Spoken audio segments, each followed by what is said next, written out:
네, 오늘 5월 1일 첫 주일로 하나님을 또 예배하면서 특별히 어린이 주일로 예배하게 됨을 기쁘게 생각하고, 오늘 어린이 주일에 주인공이 되는 우리 어린이들을 주의 이름으로 사랑하고 축복합니다. 아멘 해야지. 사랑받고 싶지 않아요? 그래요. 예, 우리 모두는 어린 시절의 기억들이 다 있습니다. 그래서 어린 시절을 회상하고 어린 시절이 가장 행복하게 여겨져서 그 시절로 돌아가고 싶은 그런 마음을 갖지만, 우리 인생에 주어지는 모든 시기는 짧고 한 번밖에 주어지지 않는다라고 하는 측면에서 우리 아이들도 결코 이 순진 무구한 시간들이 그렇게 오래 남지 않았다라고 하는 사실을 생각하고 늙음을 준비하면서 살아갈 수 있기를 바랍니다. 싫은가 보네, 그치? 예, 오늘 어린이 주일을 맞이하면서 보여주는 신앙교육이라는 제목으로 같이 말씀을 나누길 원합니다. 세상에는 수많은 교육이 있습니다. 예절 교육이 있고, 인성 교육이 있고, 언어 교육이 있고, 사회성 교육이 있고, 직업 교육이 있고, 또 다양한 전문 지식의 교육들이 있습니다. 또 그와 더불어서 신앙 교육을 또 우리가 생각을 해볼 수 있겠죠. 자, 이렇게 많은 교육들 가운데 어떤 교육이 가장 중요할까요? 사람마다 자신이 선호하는 그런 교육을 이야기할 수 있겠습니다만은, 모든 교육은 가르침을 통해서 이루어지지만 신앙교육은 보여줌으로써 교육이 이루어진다는 사실이에요. 굉장히 다른 차이점이 있음을 우리가 생각을 하게 되죠. 그래서 모든 교육들이 사실은 인간이 세상을 살아가는 데 있어서 다 필요해요. 예절 교육 필요하지 않은가요? 인성 교육 분명히 중요합니다. 언어 교육도 우리에게 필요합니다. 우리는 교육 하나하나를 생각하면 이 모든 교육을 잘 받아서 이 교육이 주는 큰 유익과 가치를 우리가 다 소유하기를 원하지만, 사실 하나하나를 우리가 놓고 보면 예절 교육에도 좀 부족함이 느껴지고, 인성 교육에도 좀 문제가 있고, 언어 교육에도 부족함이 있고, 지식 교육에도 역시 부족한, 이런 여러 가지 부분들을 우리가 생각을 하게 되죠. 그러나 이 모든 교육은 하루아침에 이루어지지 않을 뿐만 아니라 모든 교육을 다 우리가 수용할 수도 없는 것이죠. 그러나 저는 이 많은 교육 가운데 신앙교육이 왜 중요하고 왜 필요할까라고 하는 문제 앞에서 신앙교육은 모든 교육에 우선한다는 거예요. 그리고 신앙교육만으로도 세상을 살아가는데 문제가 없습니다. 옛날 우리 할머니 할아버지 세대 초등학교나 제대로 나오셨습니까? 네?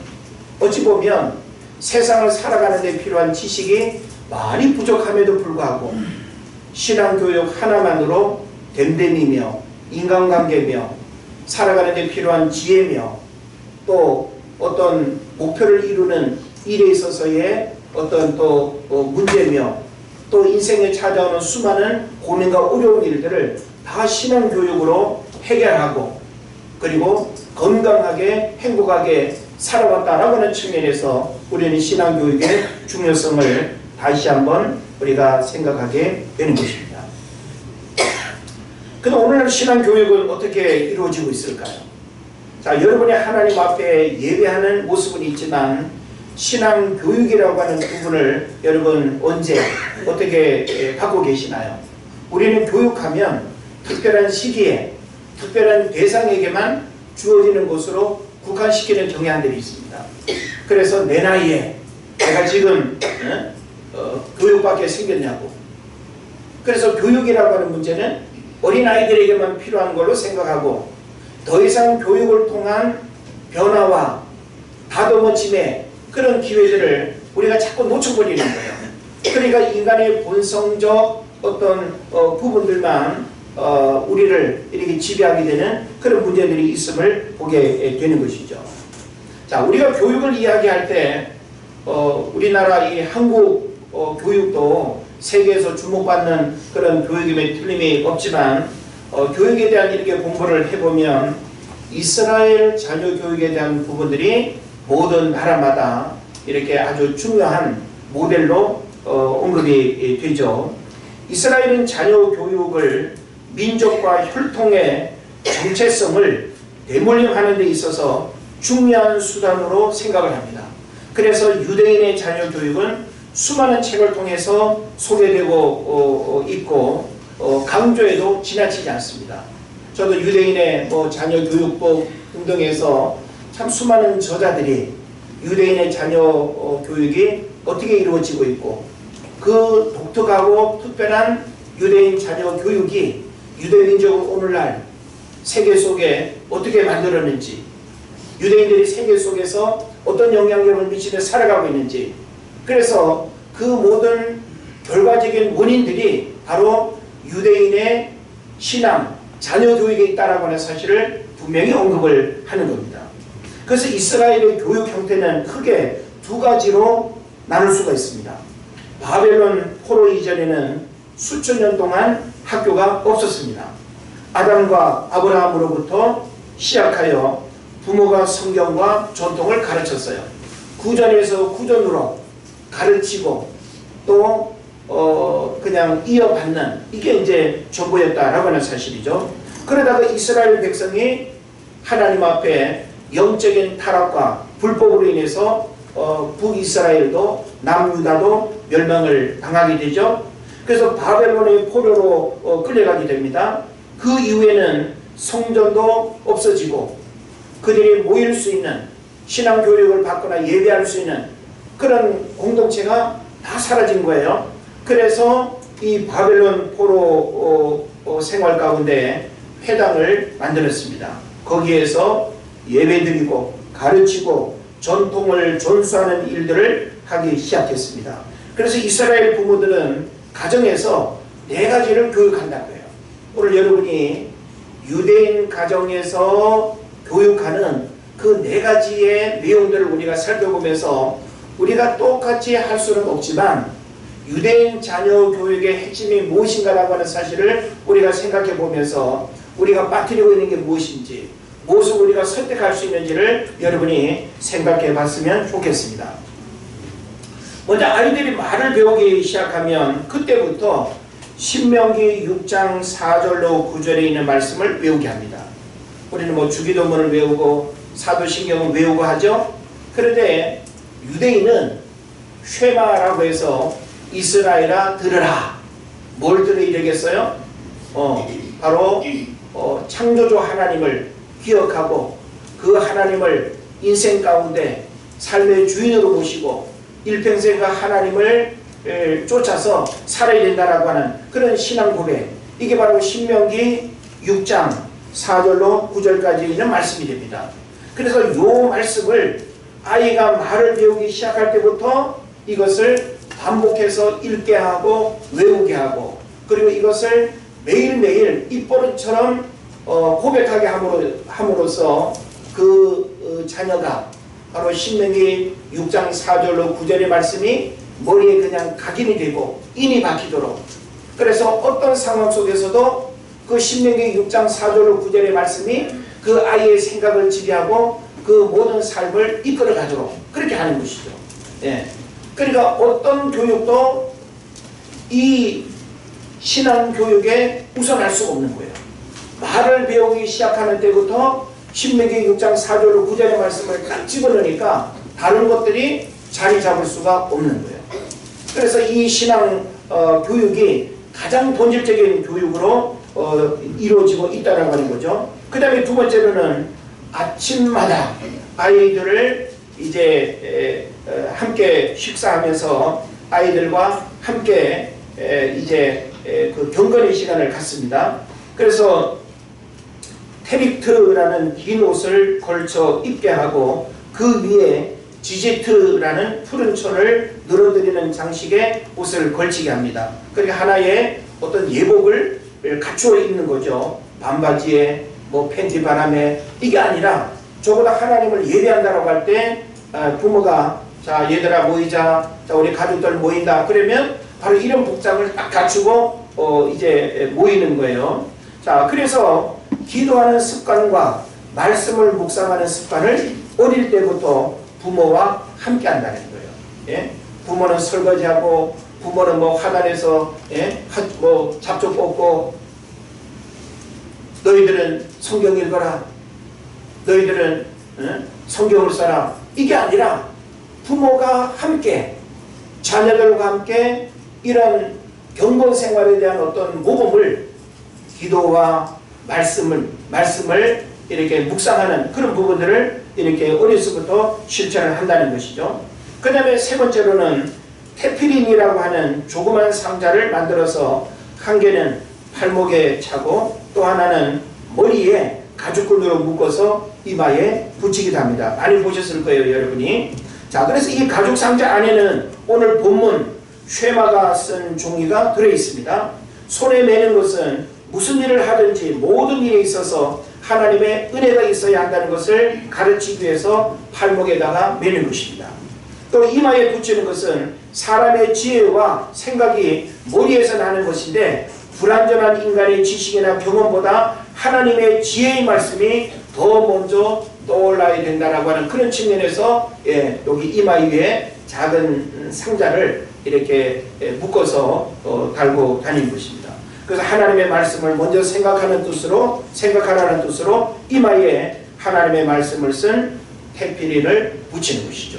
자, 그 다음에 또 한 가지는 마지막은 집 문간에는 나무로 혹은 쇠로 통을 만들다라고 하는 거예요. 그래서 출입할 때마다 작은 그 통에 이제 그 양피지에 쓰여진 쉐마 율법의 말씀이 이제 담겨 있는 거예요. 이것을 내주자라고 하는데 집에서 나갈 때마다 또 들어올 때마다 내주자를 손으로 만지면서 기도문을 외우는 거예요. 그리고 성경 말씀을 외웁니다.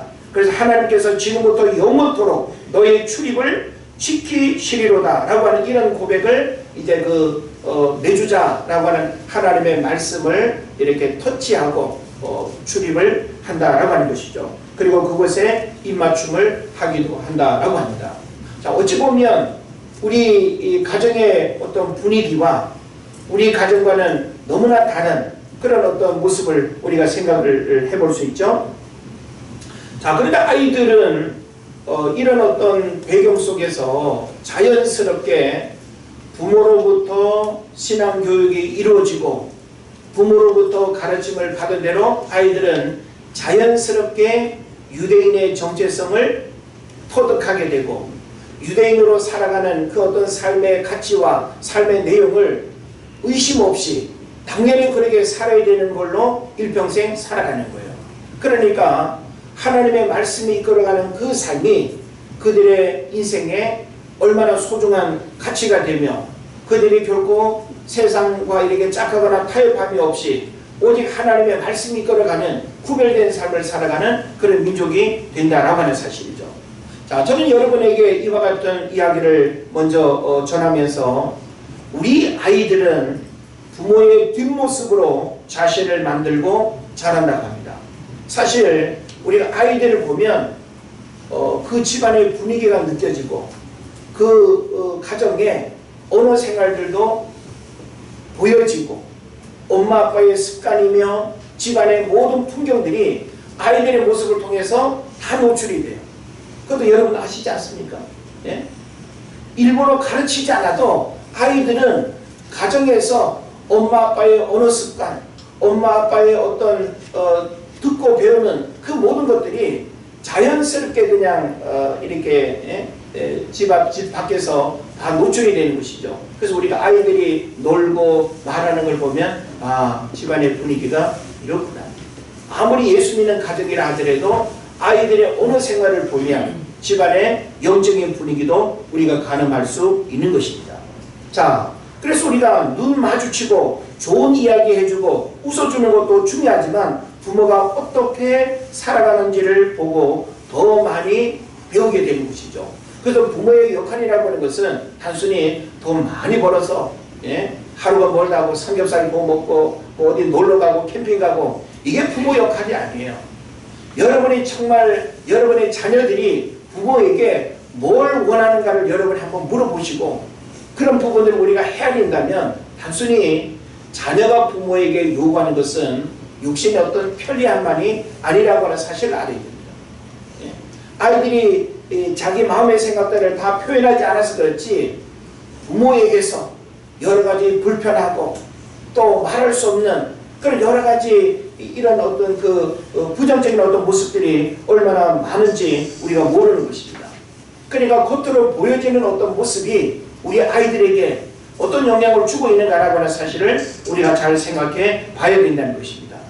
그래서 착하게 남을 도우며 살아라 100번 말하는 것보다 아이와 함께 봉사활동 한번 나가는 것이 더 좋은 가르침이 되고 책 많이 읽어라 100번 말하는 것보다 아이와 함께 가까운 도서관을 찾아서 책을 읽어주고 함께 책을 찾는 모습이 더 소중한 교육이 되는 것이죠. 또 친구 따라 교회 가라고 말만 하는 것이 아니라 부모가 앞장서서 예배하는 모습을 보여줘야 하는 것입니다. 그래서 부모가 신앙에 앞장서지 않으면 자녀들은 시간이 지나면서 다 떨어져 나갑니다. 우리 어렸을 때는 그래도 뭐 어디 놀이터에서 노는 것보다 그래도 나는 교회 안 가지만 우리 아이가 교회 가면 좋겠다고 생각해서 그냥 교회에 이렇게 보내는 경우들이 있죠. 그죠? 그런데 우리가 교회에 이렇게 자녀들을 이렇게 보낸다 하더라도 부모가 예수 믿지 않는 상황에서 자녀가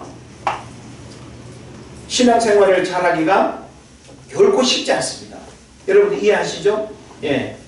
그래서 부모가 신앙이 없고 부모가 예수 믿지 않는 상황에서 자녀가 신앙을 이렇게 갖기를 원한다고 할 때 그 아이의 신앙은 결코 이렇게 뿌리내리기 어렵다라고 하는 사실을 우리가 생각을 해야 되는 것이죠. 예.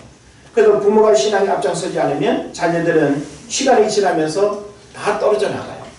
왜냐하면 집안에서 보고 듣고 배우는 그 신앙교육이 굉장히 중요한데 그것이 이루어지지 않으면 여러 가지 가정에 어려움이 오고 그 자녀들의 신앙도 위태할 수밖에 없는 것입니다. 저도 부모님이 이렇게 믿지 않는 가정에서 먼저 이렇게 예수 믿고 성장을 했는데 제가 고등학교 때인가 한 번은 저도 은혜 받고 우리 엄마 아버지도 교회 나가시면 좋겠는데 농사일에 바쁘고 교회 갈 생각도 안 하고 그래가지고 제가 고등학교 때 어느 날 학교 갔다 와가지고는 가방을 아마 휙 집어 던지면서 교회 안 가면 나 학교도 안 간다고 그러니까 아마 엄포를 제가 놓은 것 같아요.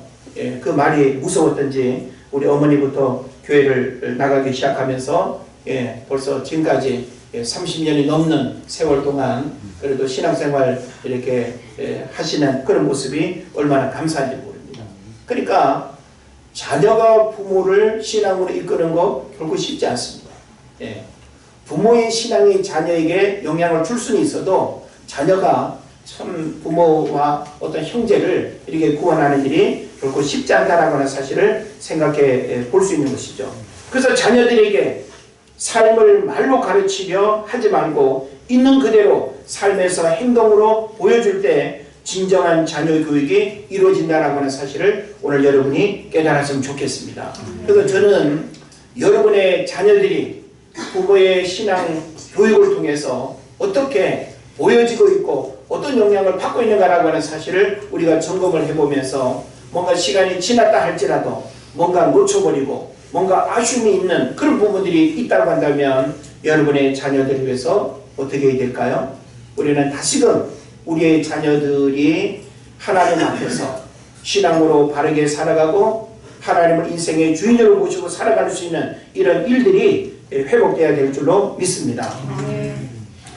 오늘 이제 본문의 말씀을 좀 주목을 해보길 원하는데 엘리 제사장 가정의 신앙교육은 어떻게 이루어지고 있는지 우리가 오늘 좀 주목을 했으면 좋겠습니다.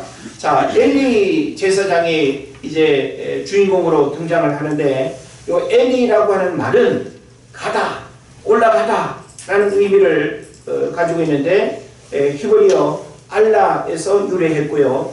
고귀한 높은 신분이라는 뜻을 지닙니다. 그래서 혼란한 사사시대를 큰 무리 없이 리더한 지도자라는 인상을 그의 이름이 충분하게 풍기고 있는 것이죠. 그래서 엘리는 54세에 사사가 돼서 이스라엘 민족 공동체를 경건하게 섬기다가 98세 되던 해에 죽음을 맞이했어요. 그리고 어찌 보면 인생의 후반전에 영적 지도자가 되고 그리고 98세까지 이렇게 장수하면서 살았다라고 하는 사실을 우리가 볼 수 있는 것이죠. 자, 그런데 대제사장 엘리에게 있어서 치명적인 결점은 뭔가 하면 자녀에 대한 가정교육에 소홀함이 발생했다는 거예요. 예? 그러니까 여러분이 신앙생활을 해도 그냥 같이 교회 다니는 게 신앙교육이 아니에요. 교회를 아무리 같이 다녀도 그 자녀의 내면에 분명한 신앙 고백이 없고 신앙교육으로 그 아이의 어떤 품성과 그리고 죄성의 모습들이 변화되지 않고 다듬어지지 않으면 그냥 교회 다니는 거예요. 교회 다니는 게 중요한 게 아니라 우리의 자녀가 믿음의 자녀가 되고 신앙 고백이 있는 자녀가 되는 것이 무엇보다 중요하다는 사실을 여러분 깨달으시길 바랍니다. 그래서 이 엘리 제사장은 두 아들이 있었죠. 홈리와 비느하스. 그래서 이 두 아들은 하나님의 사람으로 감히 상상할 수 없을 정도로 불량자였습니다. 그래서 우리가 성경을 보게 되면 이 홈리와 그 비느하스 두 아들을 불량자라고 그렇게 표현을 하고 있습니다. 자, 그래서 그들은 여호와 하나님을 알거나 믿지도 않았고 아버지 엘리의 제사장직을 직접적으로 심하게 더럽혔을 뿐만 아니라 제사와 제물을 경시했습니다. 또 자녀들에 대한 엘리의 맹목적 사랑이 결국 여호와 앞에서 감히 생각할 수 없는 큰 범죄를 범하도록 용인했다라고 하는 사실도 안타까운 문제가 되는 것이죠. 그래서 우리는 한 가정을 들여다보면서 과연 영적인 축복을 받을 수 있는지 그리고 그 가정에 어떤 일들이 일어날 수 있는지를 우리가 예견할 수 있는 거예요. 그러니까 우리도 우리 가정의 자녀들 신앙교육으로 이루어지는 그 가정은 뭔가 믿음의 소망이 있는 거예요. 예? 그런데 그 가정의 자녀들이 신앙을 잃어버리고 신앙으로 방황하고 여전히 교회를 등지고 살아가는 그런 자녀들은 부모가 아무리 뭔가를 이렇게 힘쓰고 애써도 그 자녀가 받을 수 있는 영적인 축복들은 흘러갈 수가 없다라고 하는 것이죠.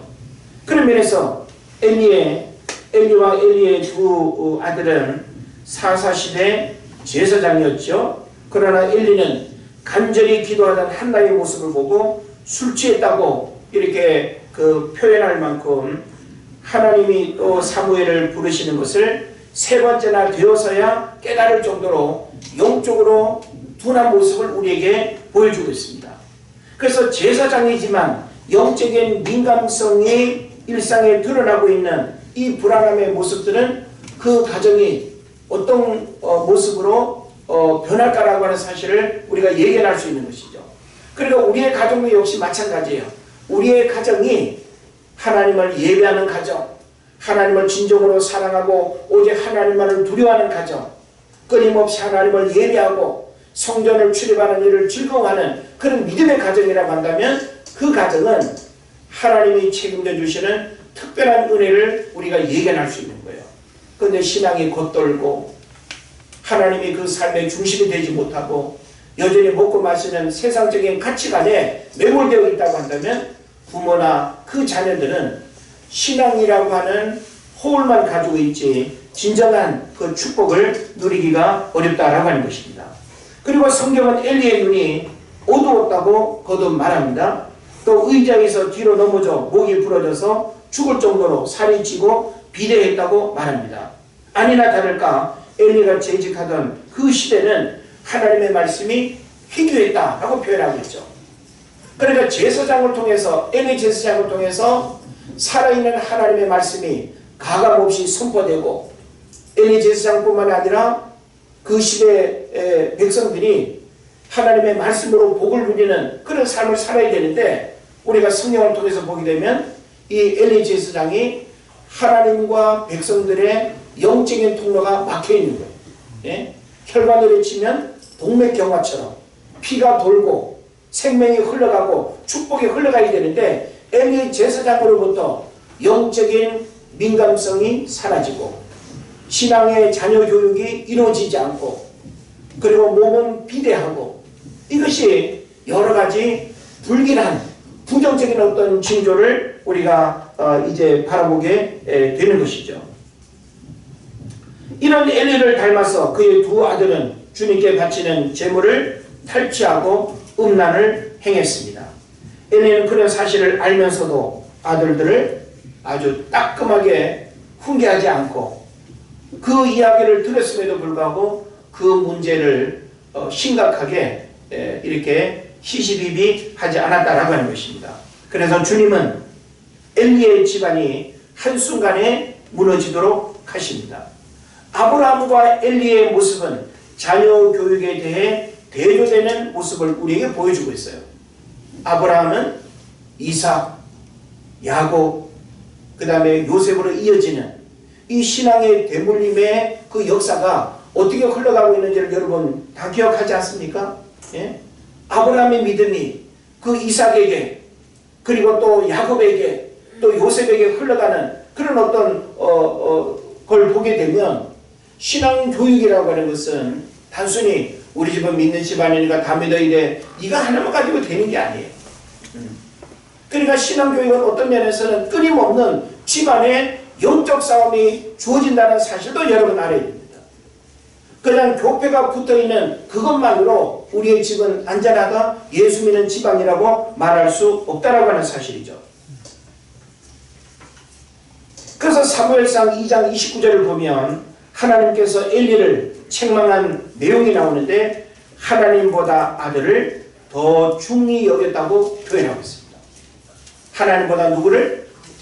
아들을 더 중히 여겼다는 거예요. 예? 하나님보다 자식을 더 사랑하는 것, 이것은 바로 엘리를 책망한 말씀일 뿐만 아니라 오늘날 한국 교회의 부모들을 책망하는 말씀이기도 하고, 오늘 여러분 모두에게 하나님이 던지는 그런 말씀임을 우리가 들어야 될 것입니다.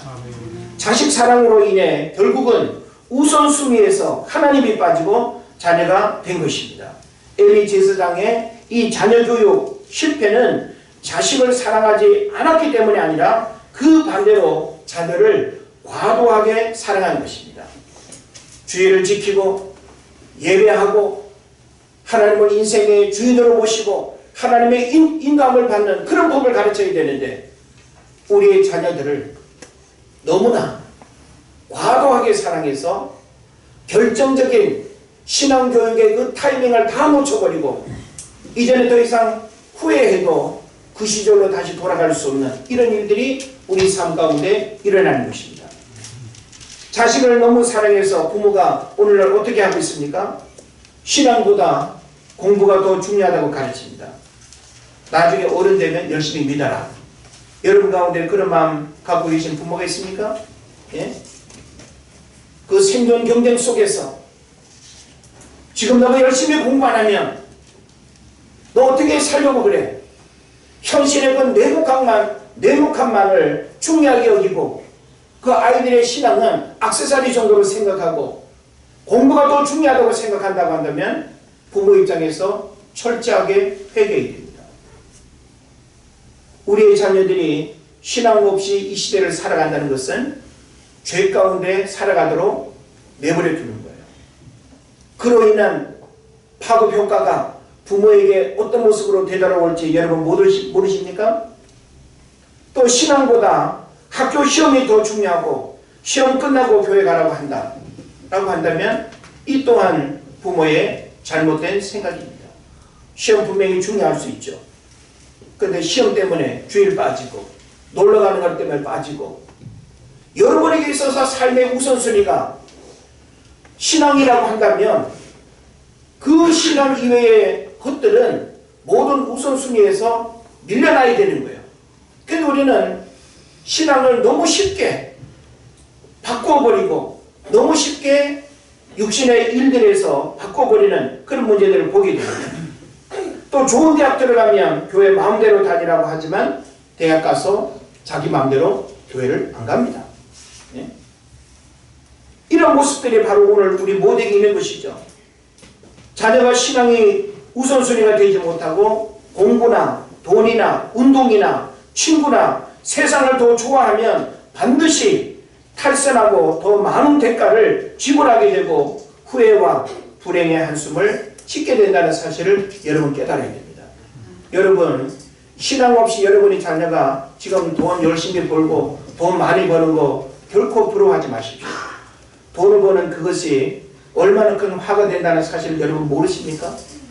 돈이 가지고 있는 어둠의 그림자, 돈을 다스리고 돈의 그 어떤 정체성을 신앙 안에서 올바르게 헤아리지 못하고 돈 버는 일을 즐거워하고 돈 많이 버는 것을 좋아하고 그 자녀의 신앙 문제에 대해서 방관한다면 이것은 부모의 대단히 중요한 영적 직무유기가 되는 것입니다.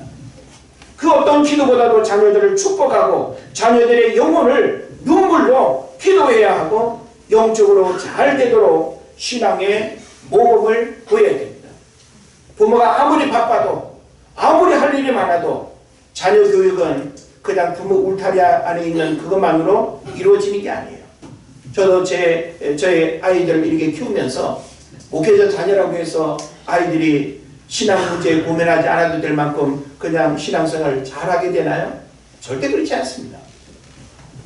신학교 때부터 결혼 전부터 그런 부분들을 너무나 잘 알고 있었기 때문에 내가 결혼을 한다 하더라도 목회자 자녀로 성장하게 될 우리 아이들이 어려서부터 하나님을 경험하고 어려서부터 신앙 고백이 있는 이런 삶을 살지 않으면 목회자 자녀들도 얼마든지 불신자와 다를 바 없는 거칠게 신앙에 머물 수 있다는 하는 사실을 저는 늘 긴장감을 가지고 있었습니다.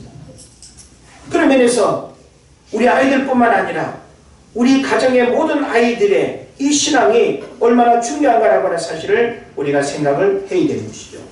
그래서 이 제사장 엘리의 우유부단한 성격으로 말미암아 비뚤어진 자녀들을 그대로 방치한 것이 그의 가정을 파괴시키는 뿌리가 되고 말았습니다. 하나님께서 그런 엘리에게 2장 29절 30절을 보면 너희는 어찌하여 내가 나의 초소에서 명한 나의 재물과 예물을 밟으며 내 아들들을 나보다 더 중히 여겨 내 백성 이스라엘에 드리는 가장 좋은 곳으로 스스로 살찌게 하느냐라고 이렇게 말씀하면서 엄중하게 책망합니다. 이스라엘 백성들 사이에서는 매우 경건하기로 소문난 대제사장 엘리 가문의 아들들이 여호와 하나님으로부터 무거운 형벌을 선고받게 됐다라고 하는 것이죠. 대제사장이며 사사인 엘리는 자신에게 주어진 공적 생활에서는 매우 성실하게 임했을지 몰라도 사적인 가정생활에서는 완전히 실패하고 말았습니다. 블레셋 사람들에 의한 이스라엘 군대의 패전, 블레셋과의 전쟁에서 두 아들의 비참한 전사, 여호와의 법궤를 빼앗기는 이런 소식을 들은 늙은 지도자 엘리는 자신이 앉아있던 의자에서 떨어져 목이 부러져 비극적인 최후를 맞이했습니다. 그의 아들 비느하스의 아내도 이가봇을 출산하고 슬픈 죽음을 맞이했습니다. 이가봇 뭐죠? 하나님의 영광이 떠났다. 아이를 출산했는데 하나님의 영광이 떠났다는 것은 출산의 기쁨이 사라지는 거예요. 그 집안에 더 이상의 영적인 축복이 허락되지 않는 이런 불행을 우리에게 보여주는 것입니다. 그래서 엘리의 자손 아비아달이 솔로몬에 의해 제사장 직분에서 추방된 것은 미리 예언된 형벌의 성취였습니다. 이후 대제사장직은 엘리의 가문을 떠나 엘르아살의 자손 사독에게로 넘어갑니다. 얼마나 불행합니까? 영적인 축복이 계속 되물림될 수 있는 그 기회가 엘리 제사장이 자녀 교육의 실패함으로 인해서 더 이상 그 축복이 흘러가지 않는 단절된 홈리와 비느하스를 비롯해서 그 한 가정이 영적 지도자의 가정이 몰락하는 이런 모습을 우리에게 보여주는 것입니다. 예수를 믿는 오늘날 사람들도 자녀 교육에서 실패를 거듭하고 있습니다. 한 가정에 자녀 숫자가 적어 과도한 보호를 하고 있죠. 현대를 살고 있는 아이들은 어른에 대한 예의도 사회적인 공공의식도 전혀 없이 삐뚤어진 이상한 모습을 하게 됐습니다. 현대판 엘리 제사장의 자녀들로 잘못 양육되고 교육되고 있다라고 하는 것이죠. 그래서 이런 잘못을 저지른 자녀들에게 책임을 면제하고 채찍을 너무나 아끼는, 그래서 결과적으로는 우리 아이들이 사회적으로 국가적으로 심각한 문제가 되는 이런 모습들을 우리가 보게 되는 것입니다. 그런 부모들의 교육 방침이 하나님의 모든 복을 빼앗긴 현대판 엘리의 가문을 만들지 않을까 두려워지는 것입니다.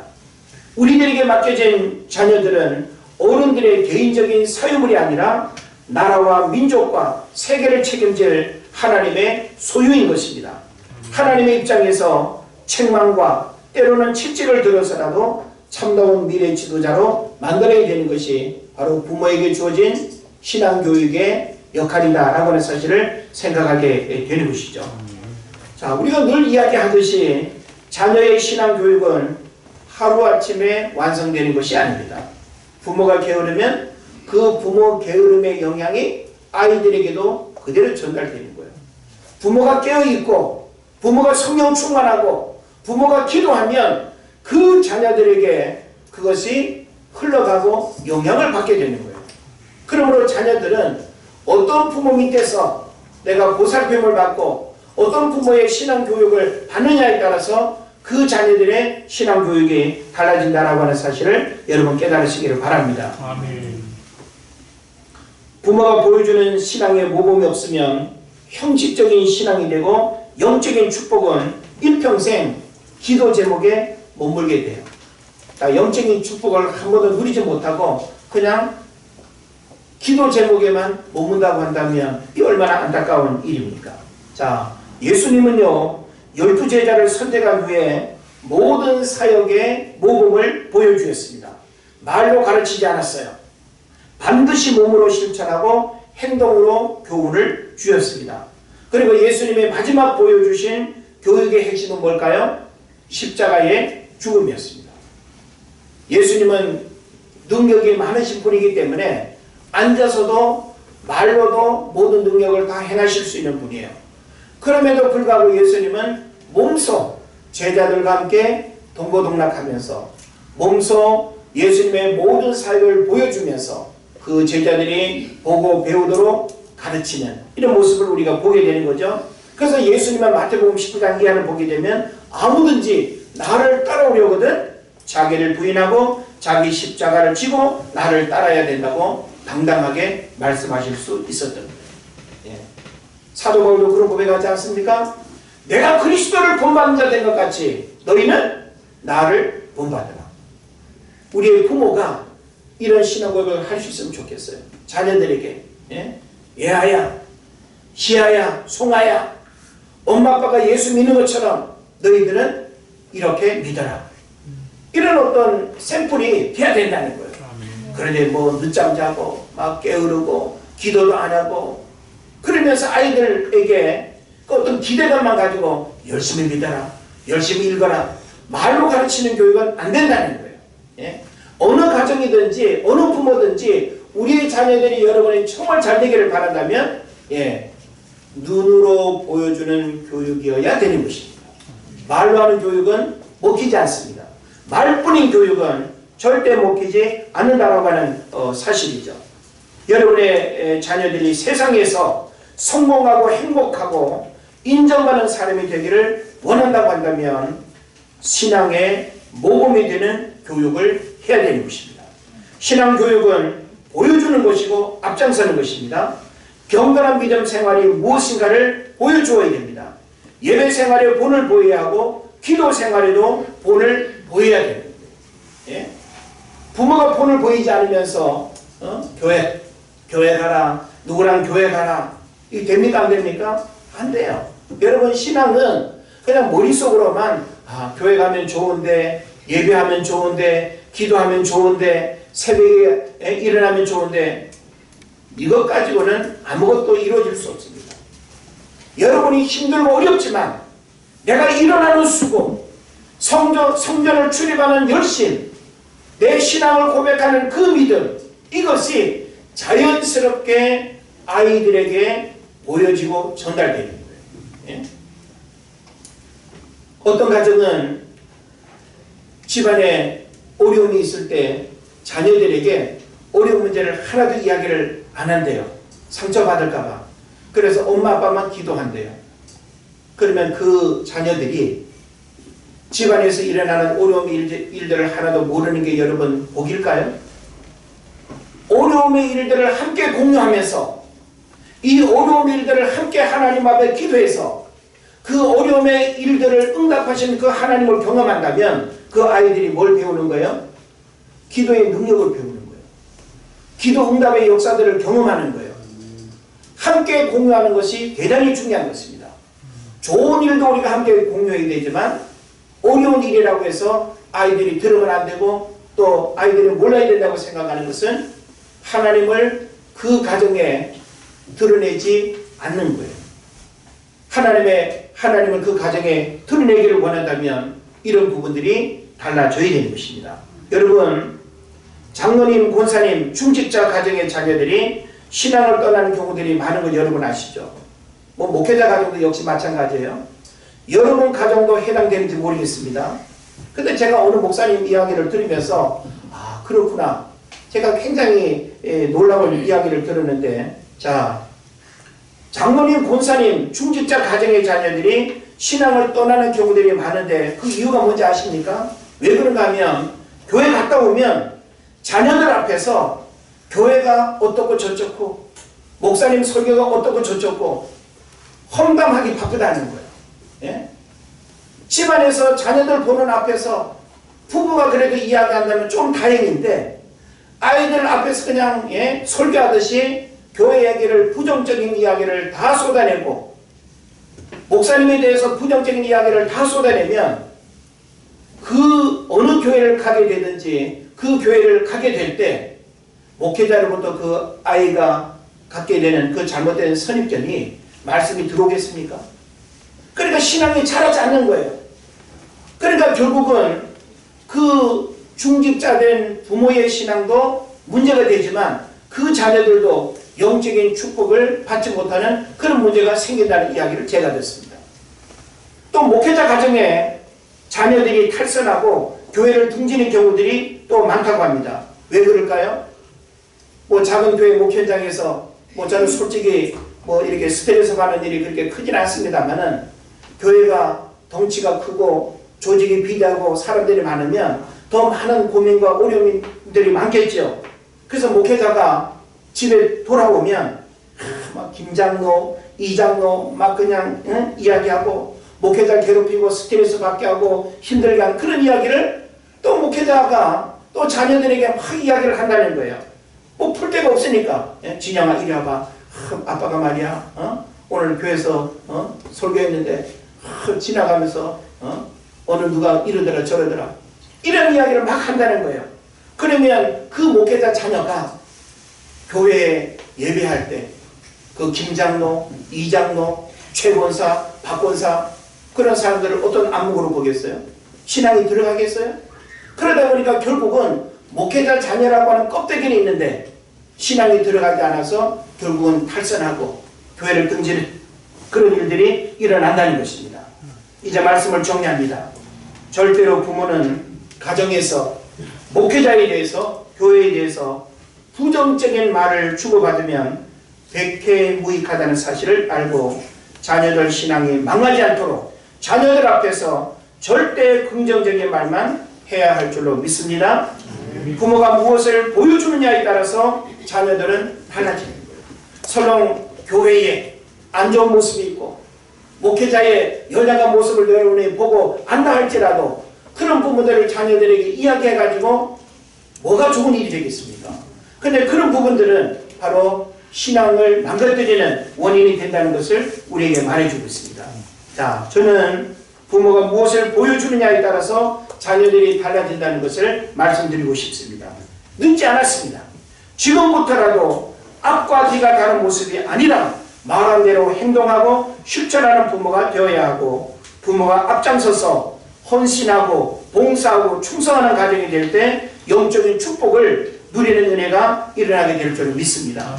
그래서 LA 제사장의 그 한 가정은 부모의 역할뿐만 아니라 그 자녀들이 어떤 신앙교육을 받느냐에 따라서 그 결과가 달라진다라고 하는 사실을 생각해야 하는 중요한 그 자료가 되는 것이죠. 그런 면에서 저와 여러분, 누구를 우리가 논하기 전에 내 신앙이 과연 자녀들에게 어떻게 보여지고 있는가를 우리는 돌아볼 수 있어야 됩니다.